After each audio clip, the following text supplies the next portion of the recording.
All right, Representative, thank you for being here with me today. Now, you filed a bill relating to private schools with school vouchers, House Bill 3795. Walk me through what would that bill change?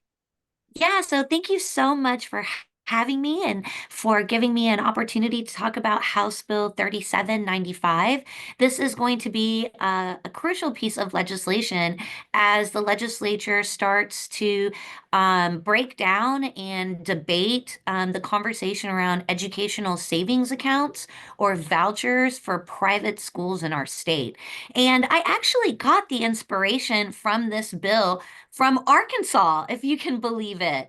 There was a Republican representative in Arkansas who filed almost the same piece of legislation um, a couple of years after their ESA or voucher program was passed in Arkansas. So, kind of looking at some of the things that has happened in that state after the ESA bill was passed, this Republican decided that filing a bill similar to House Bill 3795 would help equalize or stabilize or even give more information to parents who want to know what's going on with private schools, the same kind of information that we're already requiring for public schools in the state of Texas. Going off of that, you've called school vouchers a scam in the past. You just mentioned you got inspiration from Arkansas. Do you support that state's program? And if so, why or why not? Well, I think that anytime that we're talking about taking Texas taxpayer dollars or anybody's taxpayer dollars, that's a common good and putting it towards a private good, we should have a vigorous debate about it, right? And specifically talking about House Bill 3795 and what it would do, public schools, they're judged according to their performance standards, right? This is standardized testing. This is many measures, right?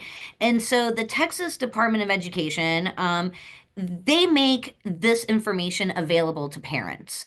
And so that's all my bill is doing. It's going to make the same information available to parents on private schools, right? Because unfortunately, the same isn't true for private schools. Even if they receive public funds through an ESA or what in Arkansas it's called the educational freedom accounts, right?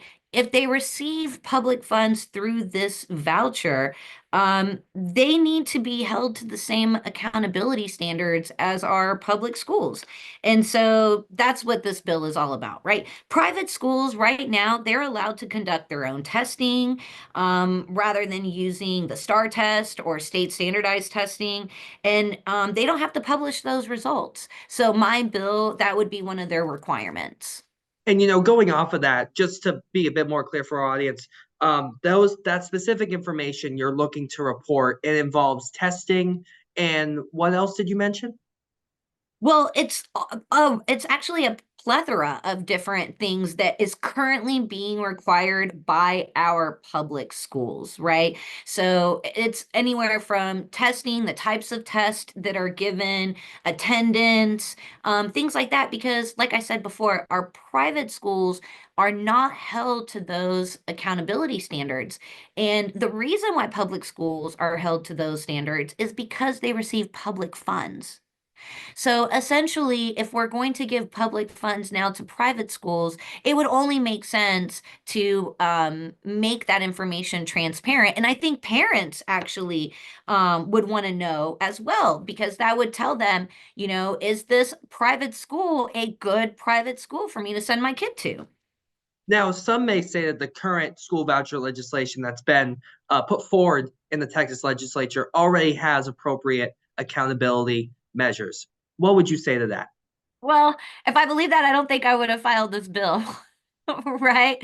So, first, this bill, what it would do is it would eliminate the double standards that currently exist in Texas, right? Double standards as far as private schools and public schools. And let's also bring in charter schools are held to these accountability measures as well, right? Because they receive public funds. So this bill would guarantee a standardized measurement of the school funds spent at private schools. It would guarantee that the learning outcomes secured by public dollars at private institutions are transparent to the public, the same way that public schools' expenditures and learning outcomes are transparent to public schools. And so that's essentially what we're trying to do. Now, of course, this bill would be dependent on if school vouchers were to pass in Texas, if I read it correctly. Do you feel that school vouchers will pass here in this state? The governor certainly feels like it will pass. Well, if I've learned anything about my time in Austin is to never guarantee or never think that anything's finished until it is on the governor's desk and it has either gotten his signature or received a veto, right? The voucher bill had a 24-hour hearing in committee this past week. There was vigorous debate. Majority of people who came out to testify for that bill were against it. They were against that bill. There's a separate bill that's going through the Senate currently. Those two bills are going to have to meet in the middle, right? And we're going to have a conference committee on it. So it's whether or not the bill passes is one question that I don't have the answer for, but what that bill's going to look like is actually another question that we're all kind of waiting to see. Like I said, the Senate version and the House version look very different. And just for our audience, you voiced concern for school vouchers in the past. Why are you against them?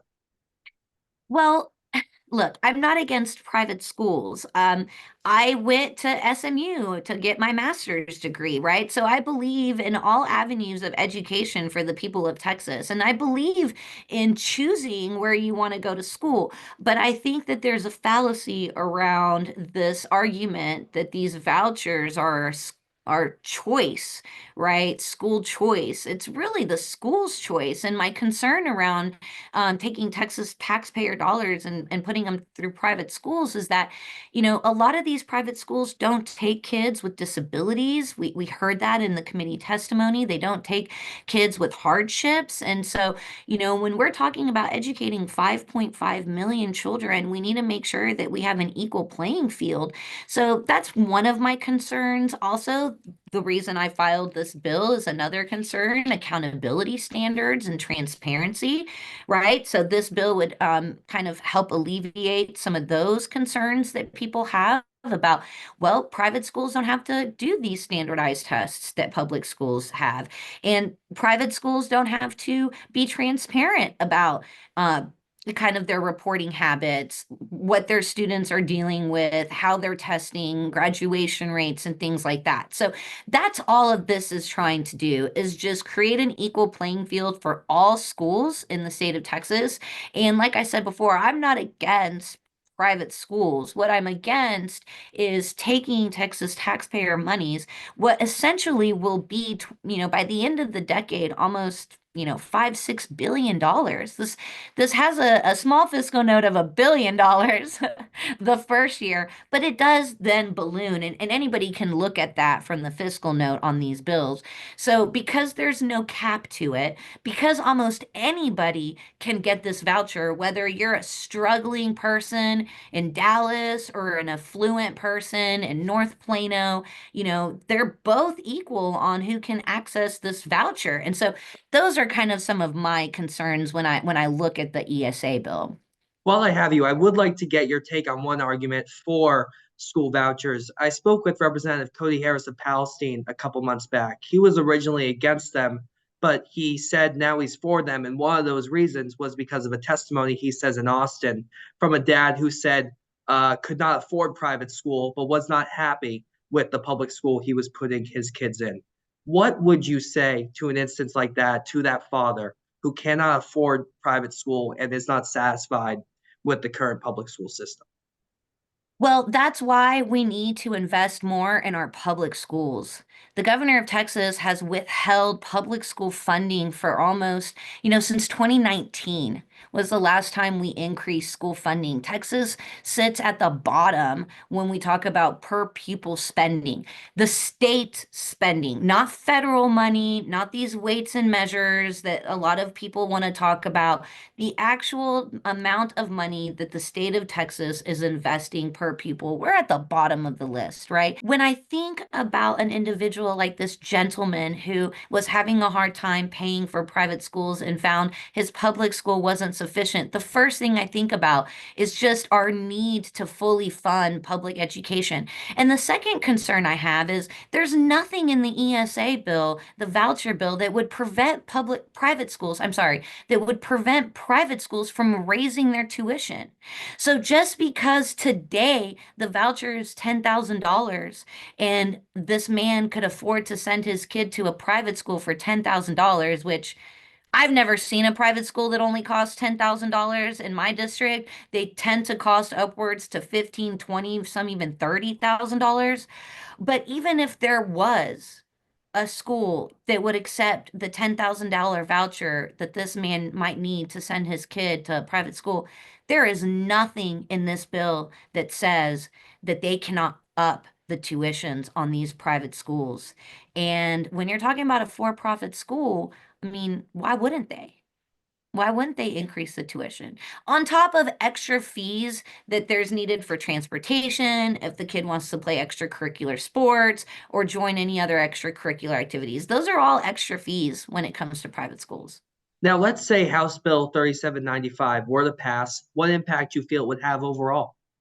Well, this is a good bill. The fact is, holding every publicly funded school to the same reporting standards would give parents grounds for choosing or learning, the different environments over one, like one environment over the other. So that's all that this is trying to do. Make public and private learning outcomes transparent and accountable to Texas families in precisely the same way we would enhance the quality and freedom of any parent's choice.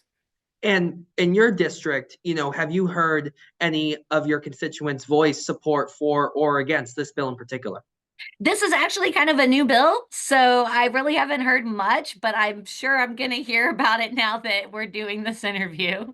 And school vouchers in general, though, in your district, where would you say your constituents fall on I this? have received an overwhelming amount of emails in opposition to school vouchers. I think out of the hundreds, something like 400 emails that I've received, I think it's been about 200 to 300 have been against vouchers, and about less than a dozen have been for them. Representative, please, is there anything else you'd like to tell our audience about House Bill 3795? Well, I'm just really excited to share about this bill. This is all about accountability and transparency for the parents of Texas, and looking forward to getting a committee hearing and making sure that this bill is heard on the House floor. So thank you so much for the opportunity to talk about it. Any word on the potential date for a committee hearing? We literally haven't even got this bill referred to committee yet because of the bill number. So we're still waiting for it to get referred. All right, Representative, we appreciate you taking the time. Thank you so much. Have a great day.